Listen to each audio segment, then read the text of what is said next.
Bum ba dum bum bum ba ba ba ba ba. Welcome everybody. It's Thursday, and you're here with your man True Tech. We're doing something a little bit different today. Once again, we're going to do a little bit of teaching that tech. So, I'm going to go in the training room, and we're going to talk about a couple things. It might seem basic, but it might help the way you think about it, or maybe you'll learn a little something, hopefully. But we're going to go ahead in training mode. We're going to talk about frame traps and how that leads into trade combos, which are a little bit different in this game compared to previous Street Fighter games. And that's why I want to talk about them, because I don't know if everyone is specifically taking advantage or looking for them the way maybe I myself as a Kimberly player is, or other characters that may have limited plus frames. So let's go ahead and talk about that. So let's talk about frame traps. So basically frame traps works is typically you're going to press a button that leaves you at a plus advantage, and then press a button after that that takes advantage of that. So I hope that it might not explain it very well, but what that means is if I press a button that is +1 and then press a 4-frame button, subtraction leaves us with a 3-frame gap. There are no 3 frames moves in this game, so therefore we'll beat anything that does not have invincibility at startup. So very quickly we'll just show. Now I have her set to do crouching light kick or light punch. You see there.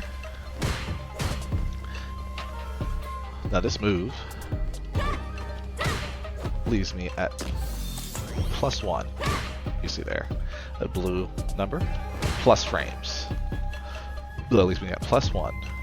So if I do a 4-frame move, my crouching jab is 4 frames. There will be any move that comes out that is not invincible. So once again, oops, helps if I turn it on. I'm not going to counter it from that.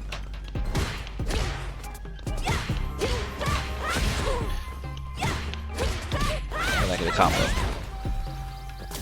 So that is the basis of how this works.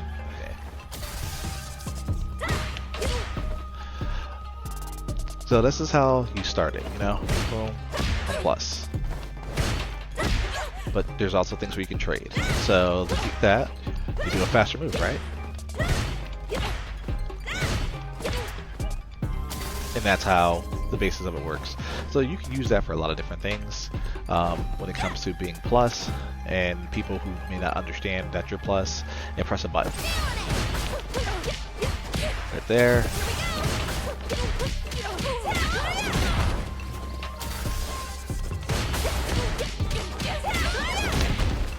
So there are different ways you can force that in.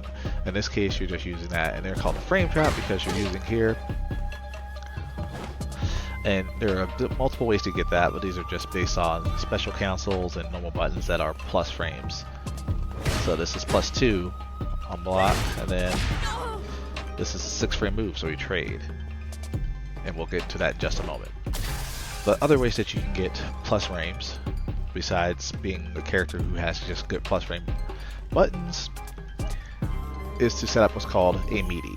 Alright, so as we talk about meaties, normally this move is +1, as I mentioned, but if you do what's called meaty, which is where you have it hit on the later frames of your active frames, you recover as it's still active and you get more advantage.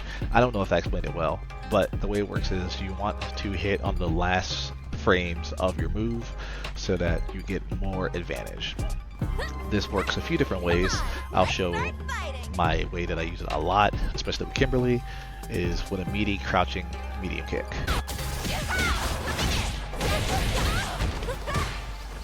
So you see that there, I am +3, and that allows me to cleanly beat any move. So my stand strong or my crouching strong, which are 6-frame moves, I would cleanly beat any 4-frame button. So any button that is not a reversal will lose there. So that's one of the things that you want to do. Here, you're going to find different things for that. Alright, so real quick, we're just going to show. As you see there, completely beat it clean, nothing. Now that's going to force me to have to react to like even though you get a little bit more frame advantage, it's going to force you to have to react, and that's something that can be a little annoying at times. See there, beat it clean.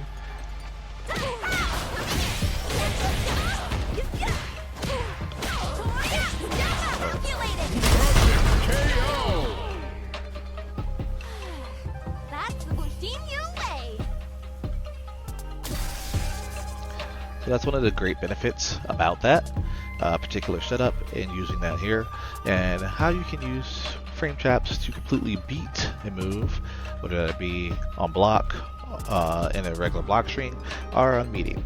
But let's talk about the other options. So something that's a bit different in this game compared to previous Street Fighters, especially Street Fighter 4, Street Fighter 3, when it comes to normals and things like that, is that there are more trades in this game. So before in Street Fighter 5 per se, if I did a heavy button and you did a light button on the same frame, my button would beat yours because it had higher priority as a medium. Medium has more priority than a light, heavies have more priority than a medium. So even if we hit on the exact same frame, if I did a medium button, it would just completely beat yours. Nothing. That's not the case in Street Fighter 6. You will trade. So if we turn this on, it is.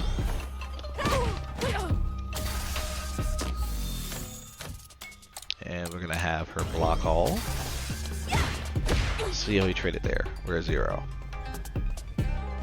So because I'm +1, I did a 5-frame move. We traded. Now that would happen in Street Fighter 5 and 4 because they're the same strength. But in Street Fighter 4 or 5, if I did this would not trade. I would just completely beat them. So this allows you to do a little bit more. And something you can actually aim for, and something I will aim for, is trade combos, because you get the reeling back animation and you can react to that. So let's get closer to the corner so we don't have to worry about spacing.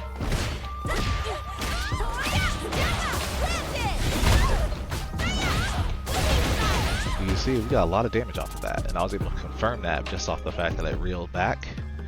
And that's something that you can aim for, and that's another just example of frame traps. Frame traps don't have to be straight up I beat your button, but they can be I trade, use something a little bit slower. So if they may be doing the delay button, but it comes out on the same frame, you can get that trade and react to beat them.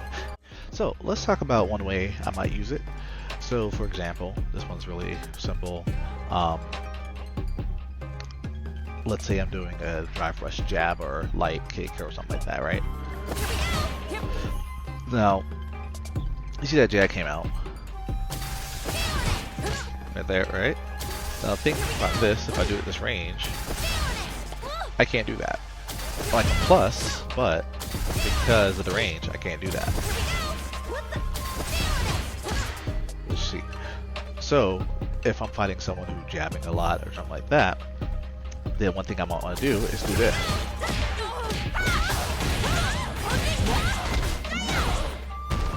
To use that against them. And I use that trade to get that confirmed. Now if they did nothing and they didn't hear, boom, boom, I'm still that's still a block strain. And I can then use that, you know, as different options.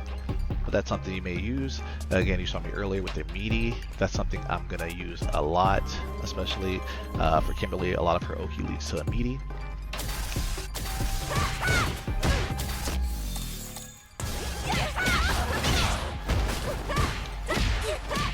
You can see there, I was able to get a confirm, get the corner carry, get damage, all of that. Just, I'm literally looking for the trade. I could use jab instead there and completely beat that, but with the trade I actually get more, and because I have the life to do so, I will gladly give that up. As again, life is a resource, I'll give that up, take a confirm, and then get more damage off of it.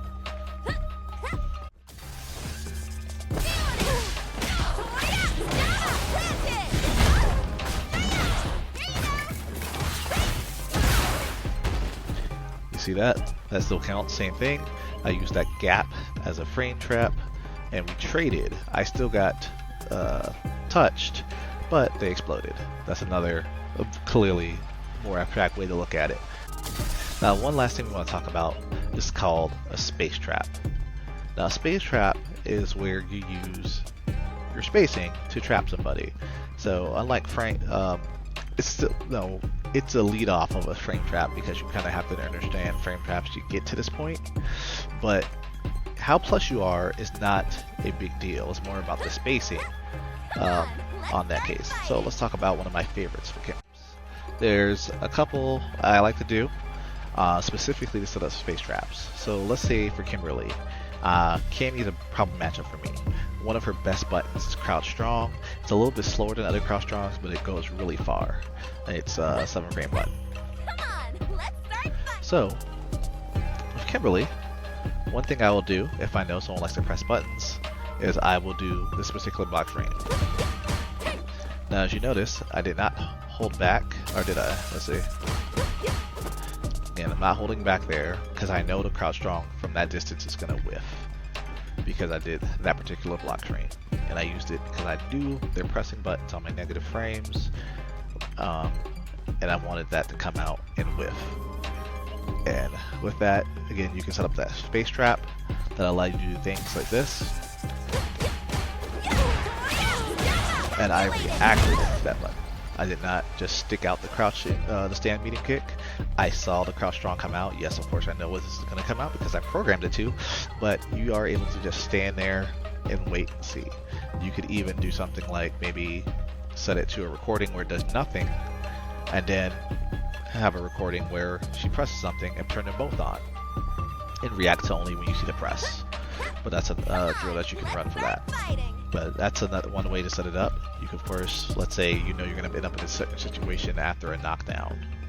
So one situation I'll use the frame trap for, or excuse me, space trap for, is off a knockdown, right?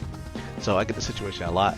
I get a knockdown, and then I want to, I'm worried about a reversal, worried about DP, worried about super. At the same time, you don't want to give up complete control, right? So one thing, especially with Cammy, I'll do this.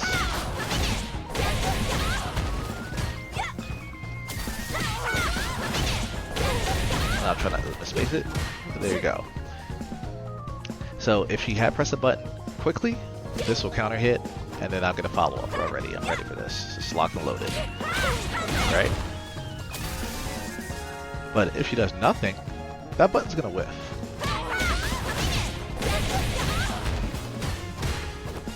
And then you can react to that whiff. Again, you can see it from that distance. You're gonna see it. And then you can set up a drill again where you turn nothing on as a recording and then also use that button and then react.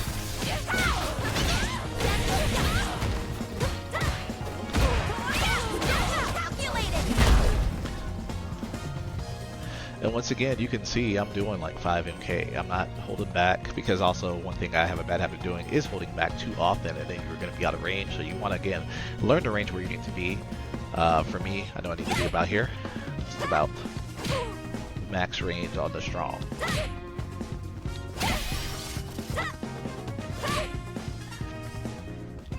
There's a bunch of different ones here. You can definitely learn how to space with your moves to know that, hey, this is gonna, at this range, if you press that button that she always presses, is gonna whiff. But that's, character specific, and learn that about your own character. But this is over a real basic way of talking about the different types of traps, frame traps, trade traps, I guess, and space traps, which are something that you have to learn to start opening people up, because as people learn more about your character and learning how to use your negative frames against you, you have to learn how to use your negative frames against them. So put yourself in situations where you might be technically negative, but you can press a different button. They like to delay jab, so maybe you press a later button. Those type of things can help you level up your game. So I hope this helps somebody out there. And of course, if you have any suggestions for other videos or any questions, hit us at the topic. And we'll see you in a couple Thursdays from now. And as always, peace. A community dedicated to everyone.